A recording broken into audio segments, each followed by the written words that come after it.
Hello, I'm Jamie Price. I'm the writer and composer and co-producer of the film Wider in the Sky.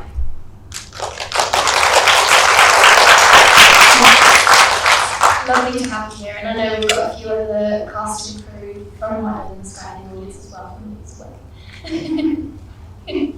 Perfect. So, yeah, that brilliant film. I loved it, and some of you might recognise the locations as I've filmed. We did. We filmed in sunny Morecambe. It really was sunny as well. It was last year when you guys had that massive heat wave, and all the crew got sunburned. I think you might have caught like the maybe week that it's been sunny in Morecambe. I have a really false impression of Morecambe now. It's like southern Spain for me. Absolutely. I'll open up the questions to the audience first, and we can ask you. Does anyone have any? Yes. What's the reason for choosing Morecambe as your location? I would love to give you a beautiful answer. I really would. The production company picked it actually. Yeah. I know the reason. Yes! Oh, Jim! It's just Jim, we need a producer for new films. Welcome to the stage, Jim. Well,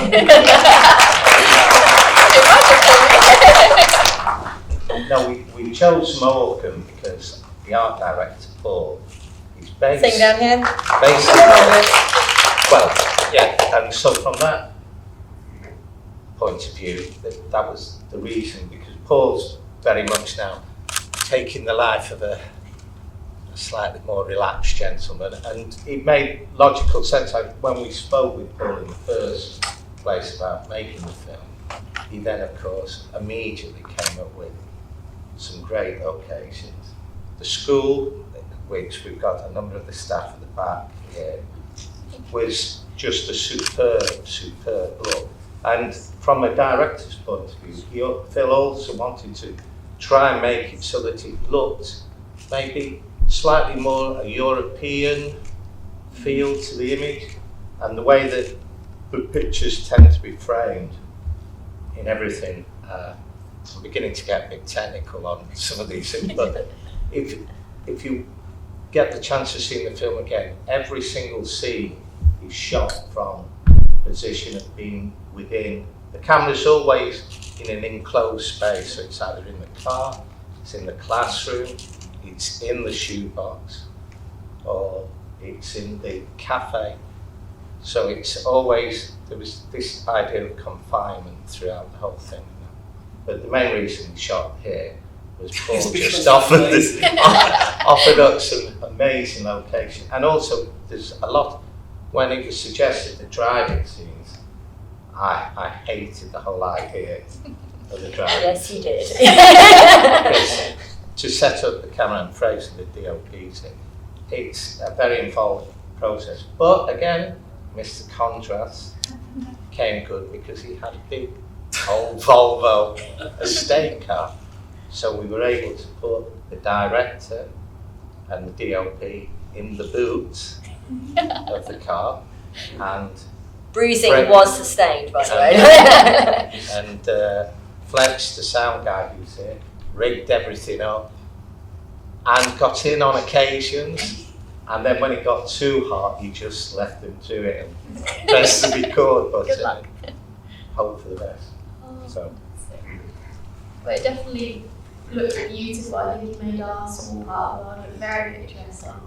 Beautiful, and you had the sun as well, which always helps. Does anyone else? Yes? What's the inspiration for the shoebox? Yeah, so it's the story is semi-autobiographical. So when I was a child, my dad was very, very sick with cancer, and I was a young cellist.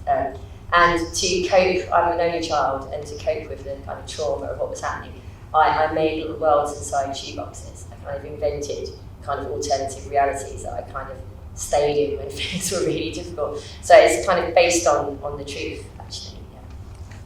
And then, the other thing is we have Rick here from Wolf Dog Bar, who's, of course, an old associate as well, who we then have Paul and the guys at Wolf Dog Bar made a number of small shoe boxes, which are used by Willow or Jenny, who's also here somewhere. Oh, there you are, yes. You should stand up and wave to everyone. Yeah, there's And then after we'd done the actual shoot, we then went into a studio in Manchester where we had a giant shoebox created where all the puppetry work was done, where we could actually get into it. And then it all was put together in post with a few little tweaks. But I would stress though, the magician was a real magician. That's another question. Shh. It's giving it all away sorry, now. My shoeboxes weren't nearly as sophisticated as Mr. Conjurer's, and was dog barks, by the way, I should add. Okay, so I have another question. Was the magician real? Yes, he was a real magician. It's one of my mates, yeah. We did actually think long and hard about the magician thing and whether it was better to get an actor or whether it was better to get a magician. And I felt quite strongly about having a real magician because I wanted you as an audience to see the magic trick as we saw it and filmed it, you know, like a real magic trick, you know, of course it is a trick. So it felt quite important, and I was just really lucky that I knew that particular magician, and he's also an actor part-time, so it just worked out. We're just really lucky. But the way the floating flower, I mean, I do know now how Sworn to secrecy. how he does it, but even though we knew what was being done, it was virtually impossible to see what was being done, if you know what I mean. He really did see magic. Yeah. It's good. It's because it is magic, Jane. Of course. And of course, Willow's arguing magic tricks. that was actually a trick that my dad really did teach me when I was a kid, and every time I did it, like I would like throw the tissue on the floor thinking I was being really sophisticated, and I asked Phil, our director, I was like, please can you make sure that goes in and that you shoot me like throwing that piece down. And it's really nice that, number one, that he listened to me and did that, and number two, it's nice to hear that most of the viewings that we've had, like people do have a little chuckle at that moment, so I think that's thanks to Willow acting it so beautifully. So we had a quick turnaround while we were filming inside the cafe. We had a couple of hours to distress the cafe. So there were three of us. Yeah. And we just, while we were filming inside, we were just trashing it outside and hanging things up and changing it. But I think some people thought it was CGI or something. Yeah, a lot of people ask, but it's not. Cheap and cheerful, just get on and do it. Really. Yeah. And Mr. Ostari, the cafe, I think he was a bit worried that they thought, oh my god, this isn't very good publicity. At least two people who were like walking by during the day that we filmed that hadn't clocked that we were doing a film, and they came up and said, "It's a cafe closed down." They were devastated. No, it'll be open tomorrow. Yeah. And so it had to go back to how it was the original. So it's all in a day, that wasn't it? Yeah. So it started off. So it started off pretty trashed, and then back to pretty again in a day. So And then you dressed the inside as well, didn't you? Yeah. With the wood paneling. Yeah, the inside isn't like that. All the wood paneling and whatever. So we changed everything basically. I think it doesn't really work that it was made like a feature and then we cut it down. It was written to be a short.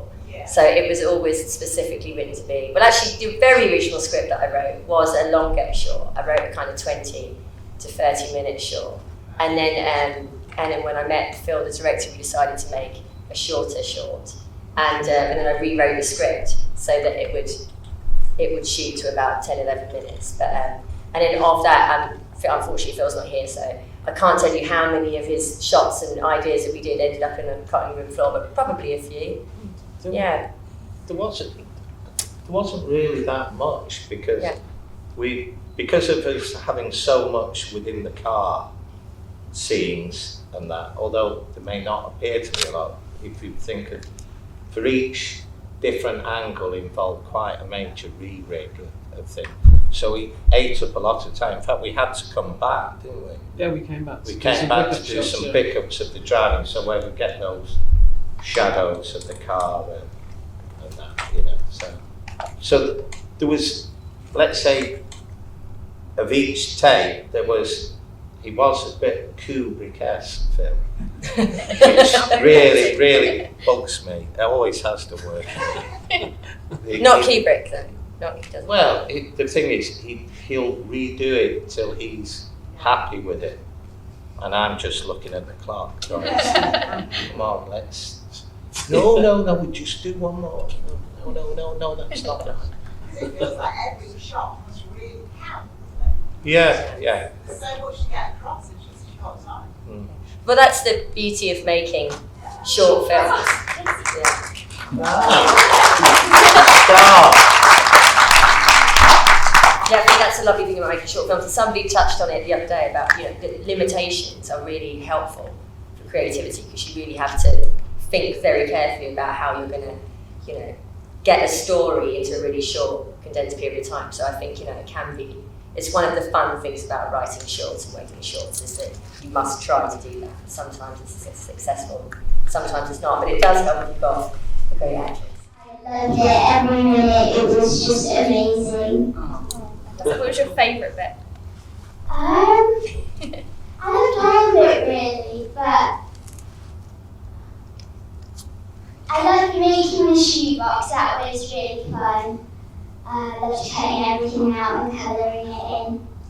Oh, fantastic. So you made that all yourself, the little shoebox? A bit of it, yeah. Fantastic. Let's pass that question down. What was your favourite parts of the whole production process?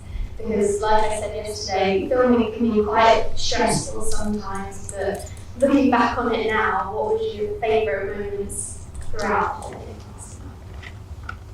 I suppose for me it was probably, it was all brilliant. It's the first one I've made short, so it's like my first foray into film. So I enjoyed it all, from writing the script right to the end. But being a musician primarily, I suppose the most fun bit for me was putting a soundtrack together afterwards and trying to consider some of the things that the film director had thought about when he was shooting a film. So I constructed shoeboxes in a recording studio, and I was using little contact mics and recording within shoeboxes to try and get the same sort of sense of confined spaces. And that's not something that I normally do when I'm working on soundtrack or on pop songs. So that was like just heaps of fun for me, so I'd probably go with that, I think. Jim? Well, my favourite thing was while we were doing the actual shooting, it wasn't raining. I couldn't think of anything worse than having all these people around with the rain or the wild winds coming in from it. So that was my favourite. Although that was written in the script. The original script had rain written in it. And I said, I'll be fine. We're going to shoot it under north. It'll be great. It's raining. Well, it was wonderful. It was. Paul. Yeah, well, my favourite bit is usually wherever I'm working, I have to get up at 5 o'clock to get there. And this time I just got up 20 minutes before I had to be set. And so it's really selfish of me to actually say, yeah, let's film it up today. But actually, all the locations were here for the script, so it wasn't me being totally self-indulgent, but I was very indulged by the producer who allowed me to do it all here. But also because I love it up here. I mean, it's great. It's got everything.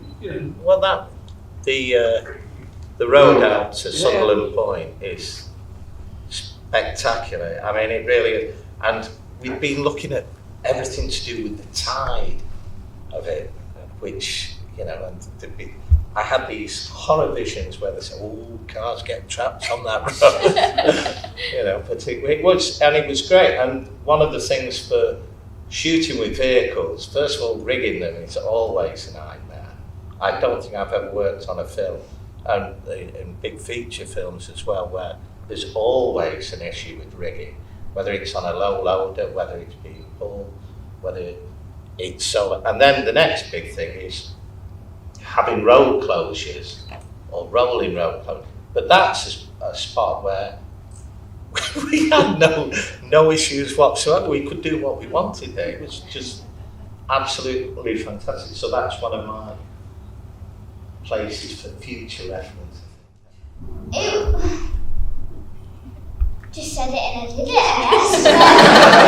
guess. She's a professional. Thank you. What kind of things was he saying?